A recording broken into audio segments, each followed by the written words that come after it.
Hello, ladies and gentlemen. Welcome back to Redstone Basics. Today, what are we gonna talk about today? The redstone torch. This magical little little light thing. So first off, a redstone torch is a power source. You can see it's powering this redstone dust here that is next to the torch. The redstone torch can be placed on top or on any of the sides of a block, but not the bottom. Now, you can see here the redstone torch is off, and if we flick the lever, it will turn on. Now notice the redstone goes straight into the block, giving the block primary power, right? So you could power that block has now secondary power. However, you have to have the primary power go into the block like this for the torch to receive power. See, if we go there, the torch is not receiving power, so it stays on. Basically, the torch just turns off when it receives power, and its initial state is on. Now, if for whatever reason you needed the power to turn right here, you could just simply put it on top, and that again provides this block with primary power, which will turn off the torch. Now, basically what this is good for is inverting a signal. So you see here we have this setup. There's no redstone torch. It's just a line of redstone directly to this lamp. So if we flick it, turns on the lamp, right? So it's when the lever's up, it's off. When it's down, it's on. Now over here, it's reversed. So when it's up, it's on, and when it's down, it's off. And that's just because the torch turns off and then on, and it's just basically reversing the power. Now this shows the only block that's going to receive primary power is this one above it. That's what the red block stands for. So you could power the lamp right above it, or lamps all to the sides of that. But if you see, we couldn't put a lamp there or anything like that. Now, the thing about the torch is it will also power blocks directly next to it, but it only gives them secondary power. If you see, we put sorry, that's getting power from that. If we put a block touching that, it will not get powered like the top block. Now, it doesn't power the bottom block below it at all, because think about it. When a torch receives power, it turns off.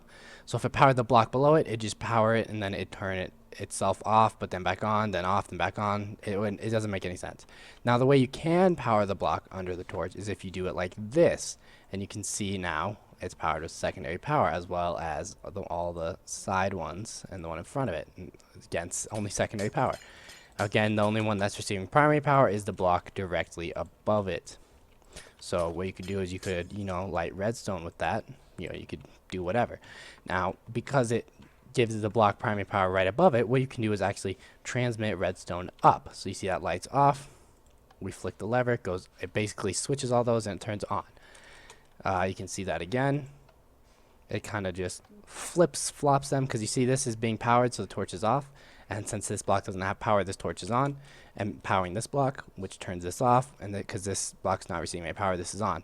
Now if we flip it, now this block has power, so it turns that off. Now there's nothing powering this block, so this torch is on. Power is this block, so this torch is off. So you can see that. Now this does mean you could only have, like, if you wanted the this to be at this level, like right next to it, you could see that it would be on. But if you say you wanted it to be off with the lever in this position, you could do something like this, where you could actually get it at any height. You can see it's at that same level. It's the same thing, but it uses twice as many torches basically, and in fact is not very useful, but I thought I would show it. Now, let me explain something real quick. There's something called a tick in Minecraft, and a tick is 1/10 of a second. So a torch, and we'll talk about that more when we get to repeaters, but we have to talk about it right now. A torch takes 1 tick to light or to turn off when it's provided with power, or stopped being provided with power. Now we can see that here, that it's not instant when we hit the lever for turning on the light. You can see it travels up this. Now it's 1/10 of a second each tick, so it should take 1, 2, 3, 4, 5, 6, so 0.6 of a second. So that is a little more than half a second for that light to turn off once we hit the lever. So that is a downside, is that it's not 100% instant. Now, a torch on the side, we talked about, powers the block below it. You can see with the lamp or this redstone dust. What that is good for is, well, several things, but this is one example of what it can be used for. when we turn this lever on, we can actually bring the power down to that lamp, because when we turn this on, it'll turn this off, which will turn that redstone off. So this torch will come on because it's not being powered anymore, and just kind of go down the line like that. So we can see that here. Again, it's not instant, but that's a good way to get it down in a fairly compact area. It's not as compact as this, and but the thing is, it's better than just kind of making a spiral staircase for your redstone to go up. Does that make sense? Like, you don't want to have to do this up a big tower, right? It's just, not good. Now, oops, did destroy that block. Here's a quick little thing we're going to talk about is redstone torches effects on repeaters, and we actually did talk about this a little bit. I should have waited till now, but you see this redstone torch is not powering this lamp, right? However, it's powering this, right? It's powering this bottom and top one, you can see. So for whatever reason, pistons have decided they can be diagonally powered by redstone torches. We can power both of the pistons if we have a lever right there. But however, if we have a lever there, it will not work, right? So for whatever reasons, pistons can be powered diagonally. Now, real quick, something I forgot to mention in the redstone dust episode, I think, I'm not sure if I include it in there now or not, but is the redstone dot. You can see when we just have one piece of redstone. This is being powered from below by a redstone torch. Just in case you didn't know, this will provide primary power to every single block around it. Now, it used to be basically a cross, so it showed that there was power like this, how it goes directly into the block. It showed that there was power going into all the blocks around it. So all these blocks, these 4 blocks, are provided with primary power, meaning you could place blocks all on touching these blocks and still get power to them, making a huge area that can be lit up using won't power the block directly above it, sorry, but making a huge area that will be powered by the redstone dots. So that's an important thing I left out, unfortunately. Now, what this means is, because it's giving, not only is it providing primary power to this block, but it's also, you can do this and you can see that this will provide primary power to the piston, and because the piston is touching the block the lever is on, it is also getting primary power. So you can do that if you want to extend 2 pistons, or as we showed off before, you could do this, or even this. And this used to not be possible, actually. A lever used to not work diagonally like that, but that was basically taken out of the game because there was a glitch you could do. Now, if you see this will not work because it's not a dot, so neither of these pistons are being provided with primary power, because if you did this, it'll push out that one, but leave these 2 not out. Now, the reason this one goes out when we have the line is because when redstone's on top of a block, it provides primary power to that block. Here we go. So this is how you'd move a big wall of pistons if you needed to. You have basically a bunch of torches, and you go boom, and it pushes out all the pistons you can see. So that's really good. And again, it will not push pistons diagonally above, only diagonally below. But if you really needed to, you could create another basically line of redstone.